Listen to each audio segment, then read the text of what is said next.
欢迎收看时刻。这两天全世界最大的新闻，当然就是韩国昨天搞了一个乌龙政变。你很难想象，尹锡悦贵为总统，居然在没有任何商量的状况下，他直接宣布戒严。而且宣布戒严，你就看到他的人民非常的愤怒，他的人民走上街头，而且用生命、用自己的肉体对抗子弹，甚至有人直接趴在车底下 ，Oh my dead body！ 你这个车子要经过，就要跨过我的身体。而南韩人民的愤怒，让这个胡闹剧，也让这个戒严很快就结束。可是大家就要问说，尹锡悦你贵为总统，你为什么要铤而走险？你贵为总统，你为什么要冒这么大的险？而且现在这个局面让尹锡悦非常的难堪，现在整个韩国都要求他下台，甚至有最大的工会说，现在尹锡悦不下台，他们就不复工，代表现在尹锡悦已经从总统大统领变成了南韩的宫廷。那为什么尹锡悦他要铤而走险？为什么要下这个险棋呢？因为他现在的声望真的已经遭到了谷底。我们刚才讲到了，在盖洛普民调里面，他现在只剩下17%的一个支持率，而且现在的南韩的在野党在国会不断的进行弹劾，而且不断的剑指他的老婆。接下来在12月的时候，如果他老婆的那个法案通过的话，可能他这个牢就坐定了。而为什么尹锡悦会有这么样的惨况呢？因为今年4月的时候，国会大输，他输掉了整个国会的主导力量。为什么会输到国会？我们之前在讲我们的12强的时候，不是讲说他们非常的难过，讲说在台湾、在韩国、在日本3个地方的棒球里面，他们已经是变成第3名了。可是这个可怕的是，他们这个第3名不是只有在棒球，他们现在在很多的领域里面全部都下滑。我们看到在朝鲜日报讲的，他说现在南韩他们有8大产业。8大产业有7个已经输给中国，它的成长引擎已经变成了一个中国的黑洞。现在南韩经济低迷，但是物价上涨，而这么可怕的一个经济，就代表他们从文在寅到现在，这个国家选错了总统，这个国家走错了路线，而没有想到选错了总统，走错了路线之后，现在整个南韩要付出这么惨重的代价。好，在这一段里面，财经专家吕国珍也加入我们的讨论。国珍你好，大家好。会长，现在所有人都觉得，不可思议是南韩已经走到一个现代的国家，你的总统尹锡悦怎么可能昨天闹那个闹剧？你怎么可能宣布戒严？而这个宣布戒严的时候，不到6个小时就平息了。平息你就看到韩国人民的愤怒，韩国人民走上街头，韩国人民直接用自己的肉体对着枪口，韩国人民用自己的身体挡住车子。我悍不畏死，悍不畏死就是他们的愤怒。为什么这愤怒？你刚刚讲到说，原来现在他的经济真的遭到一个极点，而这个经济遭到极点是，他们居然有8大产业，有7个输给中国。他们现在陷入了中国黑洞。为什么陷入中国黑洞？是他们很多的能量都被中国吸走了。你说这跟台湾很像，你之前长期跑台塑一样。现在只要跟中国有关，你就完全不能脱身。就从尹锡悦开始，当你选择了一个亲中的道路之后，你现在就要付出这么惨痛的代价。事实上，韩国从文在寅的时候，他就已经在经济上选择了跟中国紧紧相拥。所以为什么现在会有个结论？8大产业7个都输给中国？因为你当时看了中国庞大的市场，你几乎都过去了投资，结果在那个过程里面，你无意之间也把你的技术完全都输出来中国。所以你知道这个8大产业有包括什么？有包括钢铁，有包括石化，有包括汽车，有包括半导体。这些产业以前都是中国仰望你，结果当你手把手把它的技术给叼上来之后，现在你这些出口市场都被它整碗端走，只剩下一个产业还略赢为中国。他们说是什么？竟然是在那个所谓的石化产业。但是我跟你讲，这个真的是很惨啊！为什么要很惨？你看，这是最新的一个报道，那个谢金河他说台塑的苦啊，南韩最知道。我跟你讲，我们说台塑的股价已经跌了大概腰斩了，而且那个数字是我从跑台塑以来都没有看过那么样惨的数字。主要原因是什么？你跑台塑也有一段时间了，对，跟你跑台塑这一段时间里面，你从来没有看过台塑这么惨过。而台塑你觉得那么惨，对不对？没有，韩国更惨。刚才讲，南韩居然有4大石化厂，南韩的4大石化厂里面，乐天化学第2季居然亏损了4136亿韩元。刚才讲换算成3亿美元，等于是100亿的这个所谓的台币。刚才讲所有的全部崩跌。是我跟你讲，为什么南韩会这么惨，或者说台塑会这么惨？因为中国它竟然有着7个王永庆，就是之前他们商业周刊有一句特别报道这件事情，就是大举的在石化这个领域里面不断的新建新厂，在未来，比如2027年至少会有1000万公吨的一个乙烯出来的情况之下，它会怎么样？它就会开始销价竞争。所以当其实这些产能慢慢出来的时候，你谁拼得起中国？所以我跟你讲，他们现在就讲到，所以不是我们的台塑受影响，韩国受影响更大，而且它是石化、钢铁、水泥这些原物料是全部受到重伤，全部受到，而且当你也难怪现在南韩这么惨。我跟你讲，他惨到什么地步？他说，这个乐天啊，化学必须要卖场求现。我们台塑集团好歹口袋够深，目前为止还没有到这个惨不的地步。乐天化学以前你在跑石化的时候，它是一个很大的产业，对，已经是在韩国算是大的产业，而且最重要一件，它也是上市贵公司。你看它的股价怎么样？它股价跌了80%它竟然从那个33万跌到现在只有66万2个韩元，股价在今年就跌了57%，看起来比台塑还惨，你知道吗？然后跟乐天一起来惨，还有谁？就是韩华化学、锦湖化学、三星化学、SK 化学。我跟你讲，这每一家都是其实在那个化学这个石化领域占有一个角色的。没有想到现在大家只有比惨，没有最惨。还有另外一个产业是什么？就是钢铁。浦项不用说啊，浦项这个10几年前那时候真的是什么汽车钢板啊一大堆，讲到浦项大家都觉得说哦就是 No.1， 结果现在变成怎么样？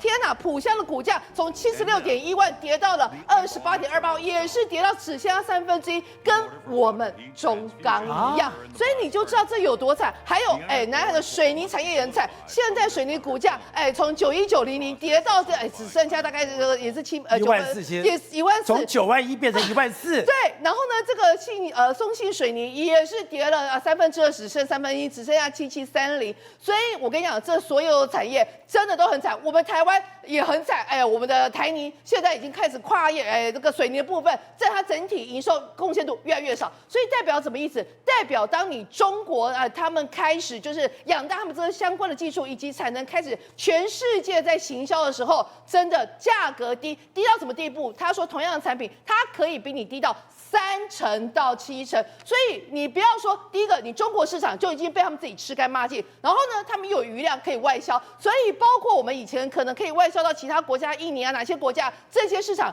都会被中国的外销给取代掉。好，所以我们刚才讲的，在这一次里面12强里面，我们台湾拿到冠军以后，他们就讲说，台湾队长已经用棒子击中了高雄表，击沉了日本。现在我们韩国已经变成了亚洲第3名，我们的韩国已经没有轻松的对手。你说这个东西不是只有在他的这个所谓棒球上，对，它是各行各业都是这样子。也就是因为这样的经济的衰退，这样的物价的上涨，所以他们现在把所有的气都出在他们的总统身上了。是因为当人民的日子不好过的时候，当人民连葱都吃不起的时候，你知道那一把怒火吗？葱吃不起。我跟你讲，你讲葱吃不起，你讲说开玩笑啊，没有开玩笑，这还当时是很大新闻，因为一根葱竟然在他们市场要卖多少？卖100块台币。然后呢，一根葱100块。对，结果后来如果你喜欢吃韩国食物，你就知道。葱在韩国的食物里面，不管你是拌饭，不管你是烤肉，不管你要做什么，你没有葱你怎么吃啊？我还甚至看过他们没事就拿一根葱在那边啃的，结果后来发现怎么会这样？结果这个天才他想到什么事？他说：“哎呀，我也知道大家对我很不满意，所以我现在要用政府的钱来收购葱，所以有便宜的时候，你现在还带一大堆人去看哦啊！不要担心，这个便宜的葱呢20多块，好不好？大家来买，大家来买。请问你就那几把，你是可以怎么样？你可以解决所有葱的问题吗？没有办法解决，反而怎么样？反而掀起了抢购潮，所以这把怒火让大家越来越生气。而且宝杰，我跟你说，他不是天才弄了一个这奇袭式的一个戒严吗？结果一把他们连他们的金融市场也一样打趴。你看，竟然来到2464是什么样的情况？跟2017年一样，竟然回到7年前了，这是很可怕的数字。你要知道，当时文在寅他选择的一个动作，就是在经济上跟中国警报，所以他那一波确实拉起来。但是文在寅之后呢，选了这一个尹锡悦，尹锡悦几乎没有太多的政策。还有最重要一件事情就是什么？就是连中国现在也因为美中的贸易大战关系，中国自己的情况也不好，所以你过去很多就是中国采买你的原物料，中国买你的东西，现在完全没有，完全逆转。而且更可怕的是，以前韩国对中国是顺差，对，你现在变成逆差，对，而且你现在不但是逆差，而且是逆差见不到底了，是非常可怕一个情况。你看到在1992年到2022年间，这个几乎是年年，而且最高峰是2003到2018年，那时候高峰的时候都是好几百亿美金的，结果现在情况，你看最惨在哪里？2022年年只剩下17亿美元，17亿美元，然后去年就出现赤字了，去年就出现赤字，而且你看到这就是相关的数据，2023年前10月，韩国向中国进口买了1198亿美元的东西，你要看机械，以前他们那个韩国自己机械也是强项啊，还有金属啊、化学品啊，现在曾几何时，你竟然跟中国买化学品？也就是刚才讲到，2023年的1月到10月，其实韩国从中国进口，韩国居然从中国进口机械、进口化学品，然后呢进口金属、进口纺织品，那我也去进口你东西给这个机械，可是一来一往。我竟然出现了180亿美元的贸易赤字。是，那你知道为什么你们自己明明有生产化学品，为什么你还要跟中国买吗？便宜啊！对呀，所以这就是一个最主要的问题。所以他们就讲到什么问题？他说，其实，在半导体的关键里，这个材料里面哦，没有想到韩国，我们都知道韩国之前是非常仰赖日本的嘛。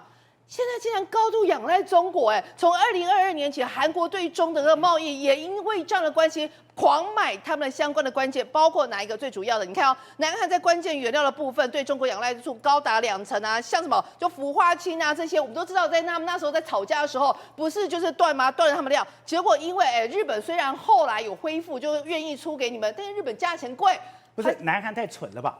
氟化氢这么好的东西，你竟然不用日本的，你用中国的，也难怪说你现在的这个所谓的晶圆制造，对，你的品质这么差。对，所以我跟你讲，宝杰哥，你讲一个重点，环环相扣，就是当你开始便宜的，所以你选中国情况之下，你连半导体你的品质就差了，你的品质都差，而且连你的三星、你的半导体品质都出现很大的问题。所以你知道，我们都讲说，这一次不是美国有个禁令吗？7奈米这个东西，看起来好像是打我们的那个台积电哦，不可以出口到中国，我们现在要全面封锁中国。我们台积电不好意思要买我们东西的人超级多，我们没有在伤到谁？伤到三星。为什么？因为三星竟然出口到中国这相关7奈米的芯片，占它高达30%。但一棒打下去，不是代表三星有30%的这个营收就挂零。还有包括什么？本来他们还可以共识这个高通相关的晶片，结果后来发现，不对，高通又毛起来下单给台积电。为什么？因为三星的品质尾号高级。好，各位。你要讲你现在不断在看的这个美国的这个讯息，你看美国讯息，他的国务院现在丢出来讯息是，现在美国已经把韩国已经把尹锡悦丢包了，对，正式丢包，正式丢包了。为什么呢？你刚才回忆一下，当年阿扁的红衫军事件的时候，阿扁最在意什么？就是美国对他的态度是什么？而且你知道，在2004年那时候的这个319枪击案的时候，大家也都在等美国的贺电，不是吗？所以美国对于所谓的在东亚这个第一岛链的所有国家的态度都非常重要。那你今天来讲的话，尹锡悦你给我搞这一招，结果你知道拜登在哪里访问吗？在非洲访问啊。在非洲访问，结果拜登证实布林肯也证实你韩国从来没有跟美国讲这件事情，而且你没有告诉，没有讲。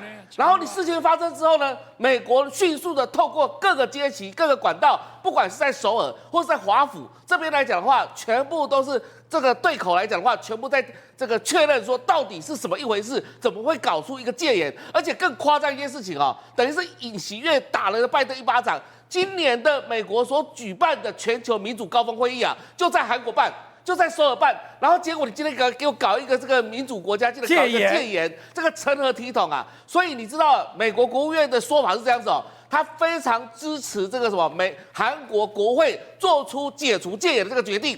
然后再来，美国强力的支持，他用这个字眼support the people of Korea， 就是韩国人民，他没有在支持总统了，他支持韩国人民。然后再来最后一个部分，讲给北韩听的，说坚定的美韩的这个联盟体系，而且他也调出了这个所谓的美军驻在韩国的这些司令们告诉他们说，2.8万的这个美国这个军队准备随时也待命，因为也怕北韩有任何所有动作嘛。你说，其实美国的这个动作是对于南韩在野党开的一个绿灯。你现在要去弹劾尹锡悦，你现在要罢免尹锡悦，你现在要对尹锡悦做任何的政治斗争跟政治动作，美国没有意见是了，美国没有意见，美国不会去阻挡你了，所以你韩国在野党你怎么搞尹锡悦都可以了。觉得尹锡悦是一个学法出身的，他是个检察官出身的，照道理讲哦，他知道那个宪法的规定是什么啊？对，我今天在野党的这个掌控国会的情况之下，我的戒严根本不可能获得国会的同意，对，那为什么他还要硬干呢？所以代表说什么意思呢？他是故意给拜登穿小鞋吗？不知道他有没有，他有做一个动作。我现在这个戒严是国会，你的地方议会全部不能运作，而且我的直升机、我的坦克其实都已经上街了。我有没有做一个动作？有，我要把国会包围。国会包围其实本来要干嘛？我让这些国会议员不能进到国会议堂。如果这些国会议员不能进到国会议堂，你就不能开会，不能开会，你就不能把我的戒严令给退出去。利用这段时间，我在做一些清洗的动作。他一直想把李在明给抓起来，可是他万万没有想到，军队摆烂。军队不干，军队根本就是我表面上战车开出来了，我的直升机开出来了，可是我却把门打开，让国会议员睁一只眼闭一只眼，让他进去了。那是谁告诉军方你要这么干的？那一定是美国嘛？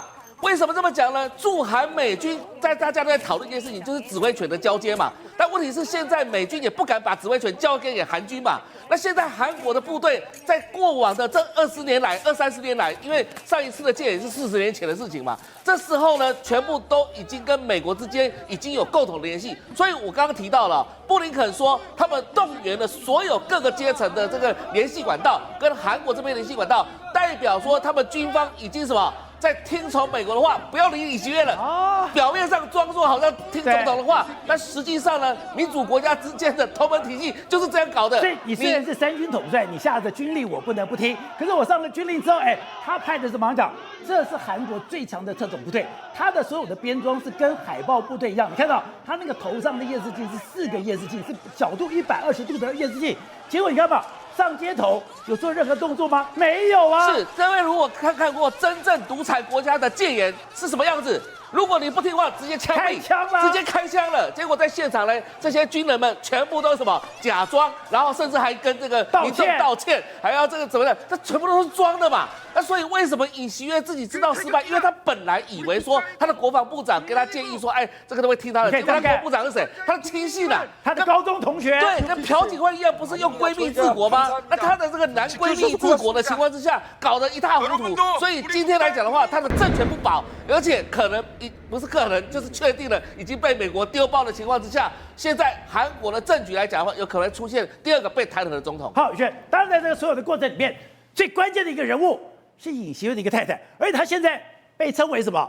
韩国最迷样的女人。对，我们这个最迷样女人叫做金建熙，她是韩国的第1夫人。各位啊，她是一个励志的典范。为什么呢？因为她是藉由自己的努力，让自己不断的在人工进化，各个层面上都是。来，宝杰哥，你看到最左边这张照片，你知道这是谁吗？就金建熙吗？对，这是金建熙年轻的时候。等我看。这是他流出来了以后最早的照片，他原来最早的照片是长这个样子，可是经过不断的进化之后，他变成这个模样。对，我跟你讲，你不讲，我还以为我在玩那种社群软体上猜哪一个是金建熙。不好意思哦，1、2、3、4、5、6、7，这都是他，通通都是金建熙。你说这个是他大学时代，对，戴着学士帽的样子。来，你看哦，这是他年轻我们讲还是很深色的时候。然后呢，这个是一张黑白照片，这时候已经开始显而易见的不同了。而到这时候呢，他的眼睛呢越来越深邃。到大学的时候开始，整个雏形已经出来，越来越往第1夫人的脚步迈进。而呢，到出社会之后，你看有第1夫人的样子了。最后面完美 perfect 人工进化达成，所以你想想看，他这么努力，当然有资格当上这个第1夫人嘛。但是你不能跟。可他以前不是讲吗？有人家问说你有没有整形，他说，我有啦，我只有动过眼皮、双眼皮啦。对，他说我只有双眼皮这边动过。今天为什么会走到这个地步？其实都是因为他的太太。因为如果他今天不做这个动作，接下来我们看到了南韩的在野党已经几乎是有2/3的席次，有2/3的席次里面，现在知道全部对付他的太太。现在甚至要追由金建熙有一个专门的法案，如果这个专门的法案过了以后，他就有牢狱之灾。而这个牢狱之灾有一个包包丢的包包。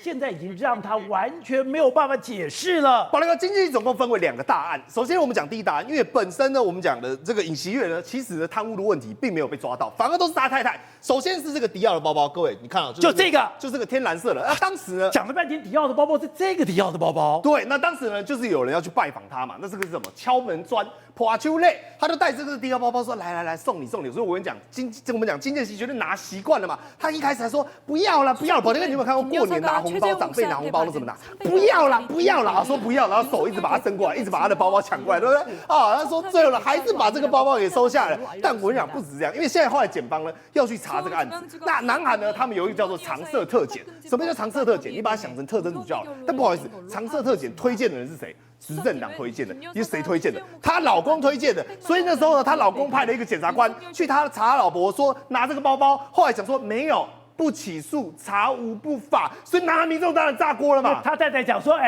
他说我要还他，我说第二天我就觉得不对啦，我根本没有要收啊，我就交给我的助理说，给我还掉。他说我的助理忘了还。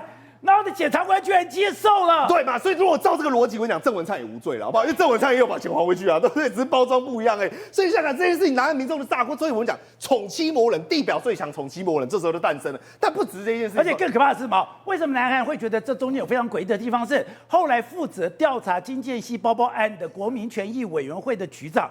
竟然在自己的家中轻生，你到底是轻生还是被加工轻生？对嘛？所以人就不见了。你有没有听起来越来越像我们在聊中国政治？但不只是这样子哦。此外，他老婆还涉及到一个叫做内线交易案，这才是引爆的重点。因为内线交易案呢，他总共有6个账户，然后宝杰哥，你猜猜看，他有没有赚到钱？有，他有赚到钱，其中2个呢是他明确自己在控制的，而且呢，他有没有内线交易？有，但最后面的情况下有没有起诉？没有，一样不起诉，而且检方又来了。常设的，你跟他说什么？他说因为他老婆不懂股票，他傻好笨，虽然有赚到钱呢，但是不能办他，所以南韩整个国会炸锅了嘛，他们才会立定一个专法，这个常设特检修改条例，说以后呢这种特检要由我在外推动。结果这个法案送进去之后呢，我们讲的尹锡悦马上说 no， 他不拒绝签这个法案，所以最后才会搞到什么？搞到这个地步才会炸锅嘛！炸锅，他为了要保他老婆，他知道说，我如果不搞这个所谓的戒严的话，我老婆可能这样就OK。而且你要讲的，为什么现在韩国受不了？是因为现在尹锡悦是真的很爱他的老婆。那我要怎么去证明他很爱他老婆？刚刚讲到，现在你就发现，原来尹锡悦很多的政策都是他老婆幕后在处理，而且很多的人事他有他的意见。更可怕的是，他老婆以前讲过一个故事，我自己都吓坏了。他说尹锡悦比他大12岁，当时在追求他的时候，尹锡悦其实也没那么有钱。我就要表现我的真心，我要怎么表现我的真心？他说：“以后我每天要做饭给你吃。”他说尹锡悦真的做到了，他真的到现在。每天都做饭给我吃，还是个总统。来，我们先讲他们相识的时候。那时候呢，其实是一个法师介绍，我也不知道什么法师、天师那种什么天宫法师介绍之后呢，他就说，虽然差了12岁，但是呢，你知道尹锡悦那个时候第一时间点都把人家我们讲名片给丢了，他就想说不行，我不能沉迷于美色。就宝杰哥，你知道这名片丢了就算了，他后来说什么？但是我内心的声音跟我讲，不行，我忘不了他。他把他的 email 背起来，就是我忍不住，我还是写一封情书给他。后来就这样交往了，诚意感动天。交往之后呢，他就说：“哎呀，我老公心疼我，他就觉得说呢，我每天忙于工作，然后呢都没有吃饭，所以他说我以后呢都会做饭给你吃。”结果一做就做了这个10年，而且没想到呢，因为当时她老公并不有钱嘛，只是这个检察官呢又有钱到哪里去？但是呢，结婚了之后呢，他就说我们讲他当时不在乎这个名利，但是可能大家后来去爬出这个东西，发现有点怪的事情。宝杰哥，你知道那时候呢，金建熙在做什么吗？他们说不是，他那个时候好像是在做我们讲的酒店小姐，你知道吗？就是，所以他当时现在被质疑说他有个艺名。他的艺名叫朱莉，对，他说那时候叫 Judy，OK， 朱莉，我也不知道怎么发音，就是韩文的朱莉 ，OK， 所以其实不是只有尹锡悦在尹锡悦之前呢，有人就罗列出一整个表，就是有什么医生啊、律师啊，然后尹锡悦刚好是最后一个，就是这位检察官 ，OK， 就这个情况。但你想想看他不只是我们讲的身份上有问题，因为他就连学士论文他都有问题，因为他们讲说不对啊，那你照这个逻辑的话，你过去的学历，你如果是当小姐，说怎么可能？你如果学识这么好，我们刚才讲的，现在是韩国媒体其实对金建熙是充满好奇，所以他做很多调查。你现在看到什么？他现在把金建熙的这个所有的论文一张一张的铺在地上，你现在看到的很多的红字，对不对？这个红字就是确定他有抄袭的。你现在你像韩国媒体你每次都说关键时刻很夸张，我告诉你，跟人家比，我虽然没有很夸张，你看到没有？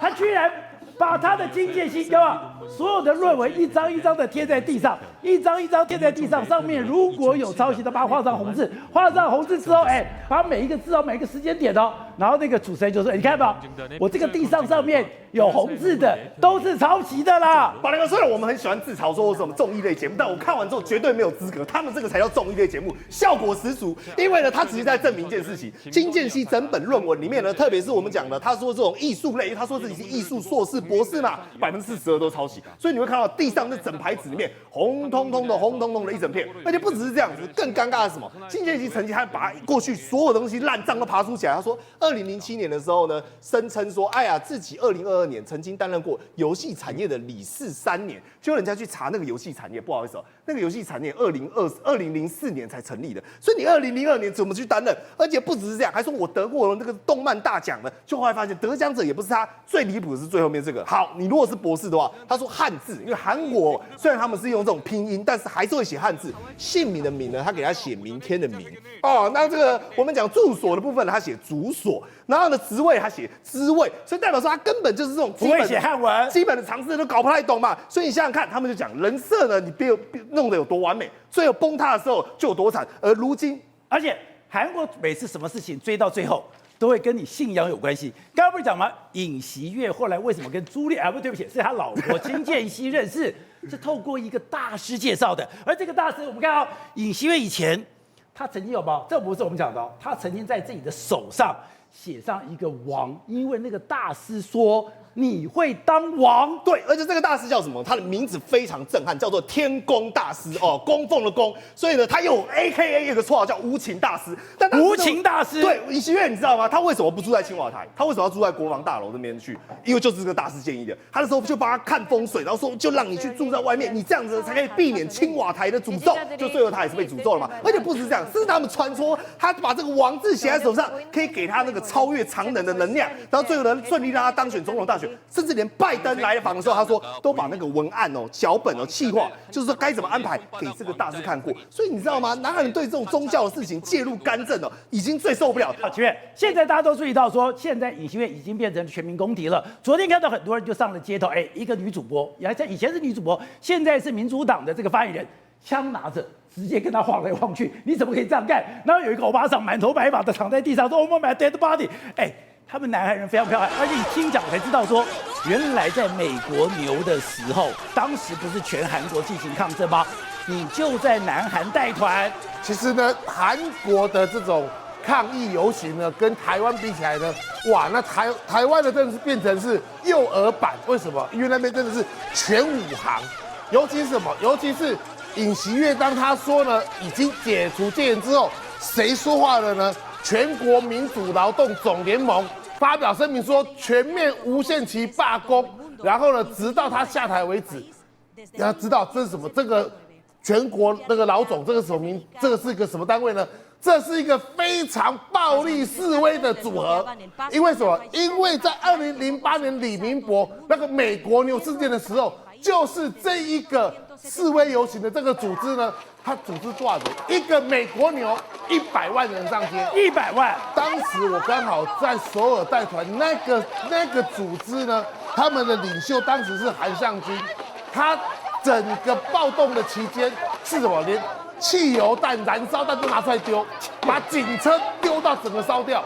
我当时有刚好带团经过，看到这个动乱的时候，赶快把团员赶快带走。有看到那种。听到整天听到一个声音，心土不离，心土不离。那什么？就是生土不饿，爱用国货，就是我们不要美国牛，爱用国货。这个是韩国人最喜欢的一句话。好，那整到这句话是我应该是所有韩文里面讲最好的，因为整天都在听这句话。那他们那种示威暴力游行呢，整个他不管是民众抗议民众也好。警方也不是吃素的，他们那个时候是直接警军直接拿枪托，直接跟民众对 K 的。然后民众拿什么？民众拿那种长的那种竹竿削尖，或是木棒钉满那些这个铁钉，然后呢开始就是跟着军警开始对干那种情况，那是非常非常恐怖的。一个美国牛不爽可以不爽到这种情况，那今天尹锡悦他捅了这么大的篓子，而且呢又是碰到了这一个。最号称最有名的暴力示威的这个大的这个工会呢，那这样下去真是不得了。为什么？韩国经济有这么差吗？你们到代谈真的有感觉吗？他们的物价还有他们的说收入变少了，物价变高了，有这么就夸张吗？其实呢，从疫后我们开始重返旅游市场之后，发现一个问题。韩国他们的人呢，整个痛苦指数呢一直节节上升。为什么？第一个，他们的利息变高了；第二个，物价变得很可怕。物价变多可怕呢？因为我们出去大概吃东西最经常看到的，对啊，吃烧肉啊。一般很多韩国人的小确幸，下班之后叫一盘五花肉，然后呢叫一盘蒸鹿烧酒，自己炭火烧肉烧一烧之后，那个 kimchi 就是泡菜夹一夹，吃下去之后喝一口蒸鹿，爽，对不对？好，这样一盘呢，在疫情前卖多少钱？